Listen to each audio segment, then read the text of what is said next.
चलिए, तो अब जो अगला प्रश्न है वो ये है कि हाल ही में संयुक्त राज्य अमेरिका द्वारा विचारणीय समूह स्क्वाड में निम्नलिखित में से कौन सा एक देश सम्मिलित नहीं है। ऑप्शन है भारत, जापान, फिलीपींस या ऑस्ट्रेलिया।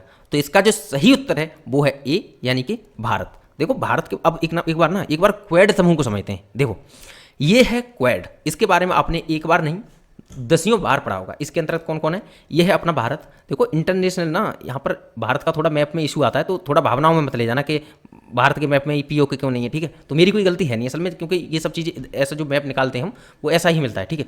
हाँ, इंडिया के कोई भी मैप जो क्रिएटर होते हैं वो अच्छा बनाते हैं, ठीक है। तो देखो ये है भारत, ये है ऑस्ट्रेलिया और ये है यूएस और ये है जापान। ये यूएस का ही पार्ट है जिसे अलास्का कहते हैं, ठीक है, ठीक है, कोई इशू नहीं है। तो ये 4 देश हैं, इसका नाम और इस संगठन का नाम है क्वाड, ठीक। लेकिन इनको ना एक चीज़ देखने को आ रही थी कि भारत ना इनका एलाई नहीं बन रहा है। यानी पता है क्या है, यूएस क्या चाहता है कि यूएस किसी भी देश के साथ पता है क्या चाहता है, वो ये चाहता है कि वो हमारे इतने ज़्यादा प्रभाव में रहे कि जिस देश के साथ हमारी दुश्मनी हो उसके साथ तो उसकी जो हमारा एलाई है उसकी दुश्मनी हो जाए, और जिसके साथ में हमारा अच्छा व्यवहार है, हमारी दोस्ती, उसके साथ में उसकी दोस्ती हो जाए। यानी कि इनकी जो फॉरेन पॉलिसी है वो इसके हिसाब से चलने लगे, ये चाहता है। लेकिन इंडिया की फॉरेन पॉलिसी क्या है? डीहाइफनेशन पॉलिसी, यानी कि ये इसको भी सेंटर में रखेगा, यानी कि ये इसको भी मान्यता देगा और उतनी ही मान्यता ये इसको भी देगा, रूस को भी। समझ में आ रहा है? और ये दोनों क्या है? ये दोनों हैं अपोजिट। समझ में आया? तो ये स्थिति थी। तो यूएस ने इसके लिए क्या किया है कि क्वाड समूह बनाया था उसने इसी कार्य के लिए कि भारत शायद हमारे प्रभाव में आकर के अपनी जो फॉरेन पॉलिसी वो हमारे हिसाब से निर्धारित करना शुरू कर दे। भारत ने ऐसा नहीं किया। समझ में आ रहा है? और भारत ने सिर्फ रसिया के साथ ही नहीं, जब भारत ने अभी ईरान के साथ में अपना चाह बाहर पर अभी किया, तो ये और ज़्यादा स्पष्ट हो जाता है कि भाई भारत अपनी स्वतंत्र पॉलिसी अपना रहा है, वो किसी के भी ना तो प्रभाव में है ना ही बहकावे में। Got it? तो यूएस क्या कर रहा है? यूएस एक नया समूह बना रहा है और उसमें कौन कौन होगा? उसमें होगा यूएस, दूसरा होगा जापान, ठीक है, और एक होगा ऑस्ट्रेलिया और एक होगा फिलीपींस, ठीक है। ऐसा ये 4 क्यों होंगे? इंडो पैसिफिक रीजन के लिए पहले भारत को सामने रख रहा था यूएस। क्यों? क्योंकि ये भारत को बनाना चाह रहा था खिलाफ किसके? चाइना के और रसिया के। लेकिन चाइना के तो हम खिलाफ जा भी सकते हैं क्योंकि हमारी फॉरेन पॉलिसी ही ऐसी है कि हमें लगता है कि चाइना हमारा अभी नहीं भविष्य में भी एक दुश्मन देश है, ठीक। लेकिन रूस के साथ हमारे संबंध न केवल अभी बल्कि ऐतिहासिक रूप से बहुत बेहतर संबंध रहे, ठीक है। तो रूस के साथ में हमारे संबंध नहीं बिगड़ सकते। तो हम और इसके साथ में भी आगे देखें, हमने फलस्तीन के लिए हमने क्या किया? इजराइल के खिलाफ मत किया था, जबकि इजराइल के जो पक्ष में वोट डालने वाला था वो कौन था? यूएस। यही चाहता है यूएस के हमारे हिसाब से चले, हम मानवाधिकारों का उल्लंघन ना देखें। इजराइल ने जो डिस्ट्रॉय किया गाजा में, वो सब हम इन सब चीज़ों को दिमाग में न डालें और हम मतलब आंखें बंद करके किसी का सपोर्ट करें, ये पॉसिबल है नहीं, ठीक है। तो ये इन 4 देशों के साथ क्यों बना रहा है? क्योंकि ये ही पिछलग्गू, जैसे ही यूएस कहता है कि इधर, वैसे ही ये कहते हैं इधर। समझ में आ रहा है कि नहीं आ रहा? यानी कि ये सब के सब जो चारों के चारों देश हैं, ये या फिर यूके भी हुआ आगे, तो वो भी क्या है? ये यूएस के आधार पर चलते हैं। तो अब आपको क्या करना है? आपको एक ऑकस और है, आपको पता होगा एक संगठन ऑकस के बारे में हमने बताया था। इस ऑकस में कौन कौन से देश हैं वो सबको क्या कर देना है आपको नीचे मेंशन कर देना है कमेंट सेक्शन में, पहला काम। दूसरा, क्वाड का गठन कब हुआ था ये भी आपको क्या कर देना है? मेंशन कर देना है, ठीक है। आगे बढ़ते हैं। देखो, संयुक्त राज्य अमेरिका द्वारा इंडो पैसिफिक रीजन के लिए स्क्वाड, पहले क्वाड था, स्क्वाड समूह को संस्थागत रूप देने और इसे लॉन्च करने पर चर्चा की जा रही है। एक क्वाड्रिलेटरल समूह होगा ये, जिसमें संयुक्त राज्य अमेरिका, ऑस्ट्रेलिया, फिलीपींस तथा जापान भागीदार देश होंगे। ध्यान रहे, अब इस पॉइंट को क्या करना है? याद करना है। क्या ध्यान रहे? अंतर्राष्ट्रीय संबंधों में यह मिनीलैटरलिज्म के महत्व को रेखांकित करता है। समझो बात को। आप कहते हो कि भाई हमें आंसर राइटिंग, आपको चीज़ें कंप्लीट भी तो होनी चाहिए।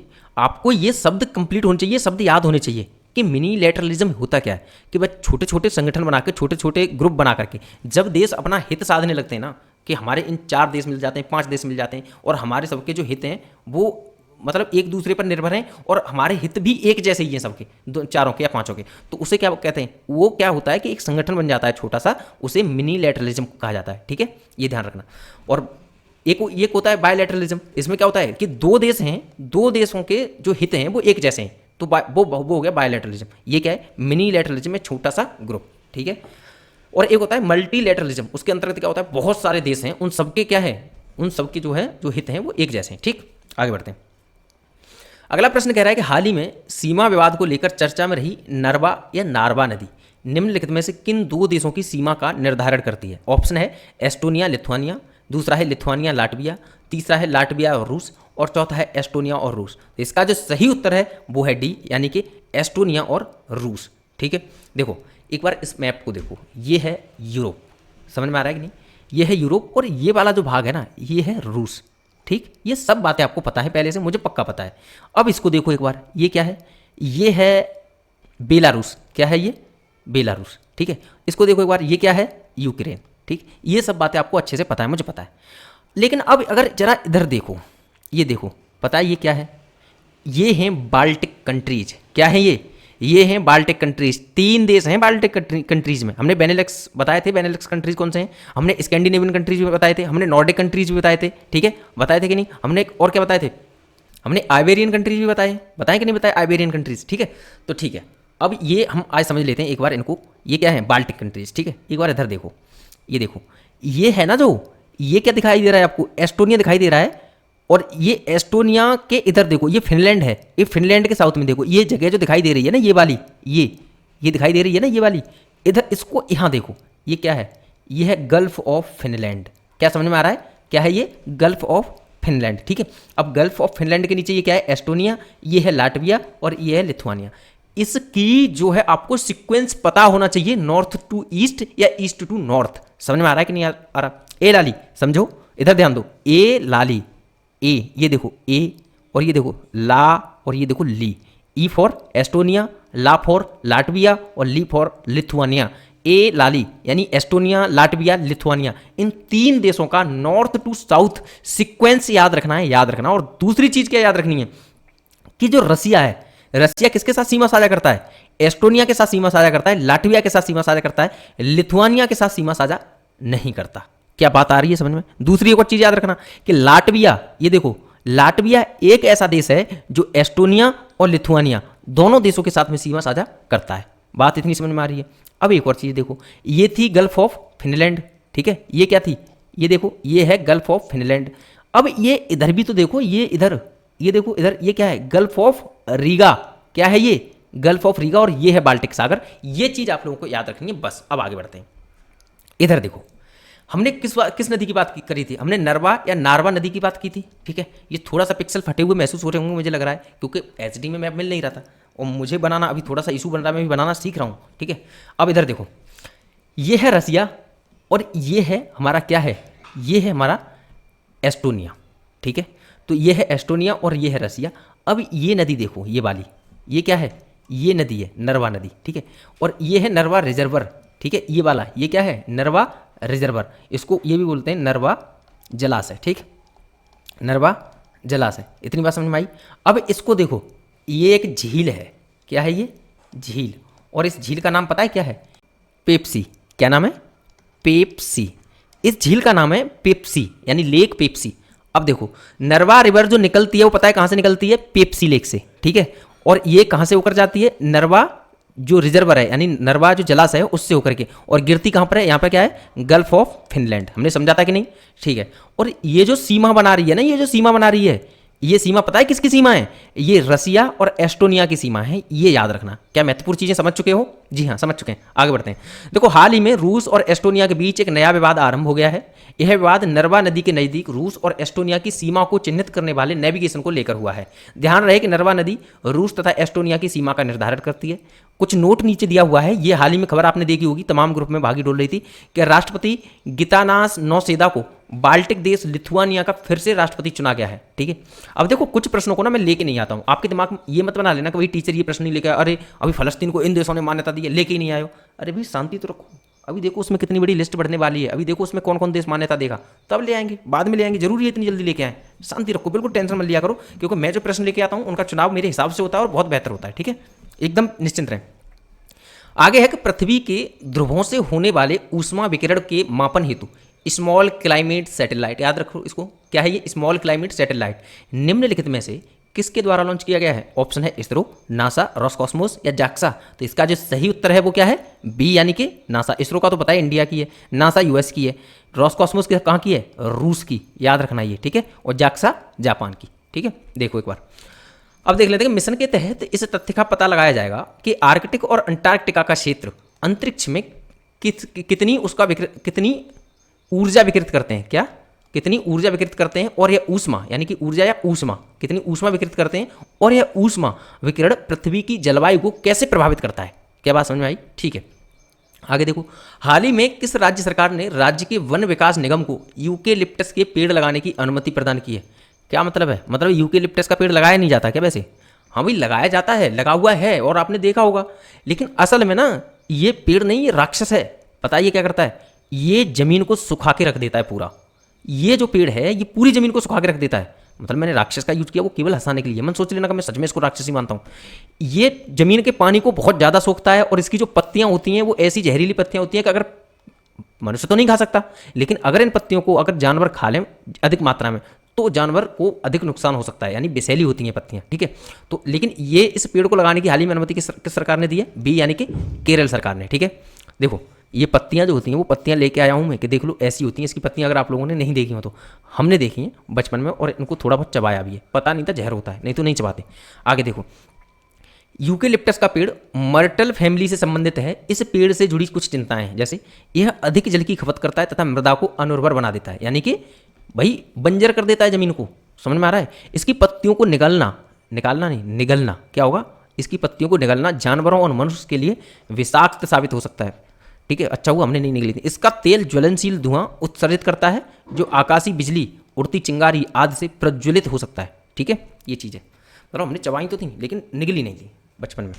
हाल ही में कवक, अगला प्रश्न है, हाल ही में कवक यानो, ये कोई कवक यानो क्या है? नाम है, ये फंगस मत समझ लेना। हाल ही में कवक यानो माउंट एवरेस्ट पर चढ़ने वाली अरुणाचल प्रदेश की नीसी जनजाति की पहली महिला बन गई हैं। निम्नलिखित में से बताएं नीसी जनजाति किस राज्य से संबंधित है? ऑप्शन है सिक्किम, अरुणाचल प्रदेश, असम या मेघालय। इसका सही उत्तर क्या है? इसका सही उत्तर है बी यानी कि अरुणाचल प्रदेश, ठीक है। देख लेते हैं एक बार नीसी जनजाति के बारे में, देखते हैं। देखो नीसी जनजाति को पहले डफला जनजाति कहा जाता था। यह अरुणाचल प्रदेश का सबसे बड़ा निर्जातीय समूह है। इस समुदाय का मानना है कि वे अबोतानी के वंशज हैं। भाई ये अबोतानी क्या है? तो इनका मानना ये है कि पृथ्वी पर आने वाला जो पहला इंसान था वो क्या था? अबोतानी था, ठीक है। इस समुदाय का जो प्रमुख उत्सव है वो लोंगटे है। इसको याद कर लो, क्या है ये? लोंगटे। लोंगटे उत्सव है जो कृषि मौसम का प्रतीक होता है तथा इस समुदाय में बहुपत्नी विवाह का नियम प्रचलित है, ठीक है। आगे बढ़ते हैं। अगला प्रश्न कह रहा है कि हाल ही में तमिलनाडु की आइडल विंग सीआईडी ने किस देश से डांसिंग कृष्णा की मूर्ति वापस लाने की घोषणा की है? सिर्फ घोषणा ही नहीं की है, ले आए हैं। यूएसए, ब्रिटेन, थाईलैंड या ऑस्ट्रेलिया। तो इसका जो सही उत्तर है वो है सी यानी कि थाईलैंड। चोरी हो गई थी, चोरी होने के बाद पहले यूएस में पहुंची और यूएस के बाद में फिर थाईलैंड में पहुंच गई थी। ये है डांसिंग कृष्णा की मूर्ति, ठीक है। ये है, ठीक है, जहां शेष नाग के फन पर भगवान श्री कृष्ण नृत्य कर रहे हैं, ठीक है। आगे बढ़ते हैं। इस मूर्ति को कालिया कल्की, कृष्ण भगवान की नृत्य करते हुए भी बोलते हैं, कालिया कल्की, ठीक है। तमिलनाडु पुलिस ने जो बैंकॉक से इस मूर्ति को वापस लाने की घोषणा की है, मूर्ति भारत से चोरी हो गई थी, ठीक है। अगला प्रश्न देखते हैं। हाल ही में गेल इंडिया लिमिटेड का पहली हरित हाइड्रोजन संयंत्र निम्नलिखित में से किस राज्य में शुरू किया गया है? ठीक है, गेल इंडिया लिमिटेड का पहला, ठीक है, पहला हरित हाइड्रोजन संयंत्र निम्नलिखित में से किस राज्य में शुरू किया गया है? ऑप्शन है मध्य प्रदेश, महाराष्ट्र, गुजरात या राजस्थान। तो इसका जो सही उत्तर है वो है ए यानी कि मध्य प्रदेश, ठीक है। देखो, भारत सरकार के स्वामित्व वाली गेल इंडिया लिमिटेड का पहला हरित हाइड्रोजन संयंत्र मध्य प्रदेश के विजयपुर शहर में चालू हो गया है। यह हरित ईंधन व्यवसाय में भारत की सबसे बड़ी प्राकृतिक गैस पारेषण और वितरण कंपनी गेल इंडिया लिमिटेड के प्रवेश का प्रतीक है, ठीक है।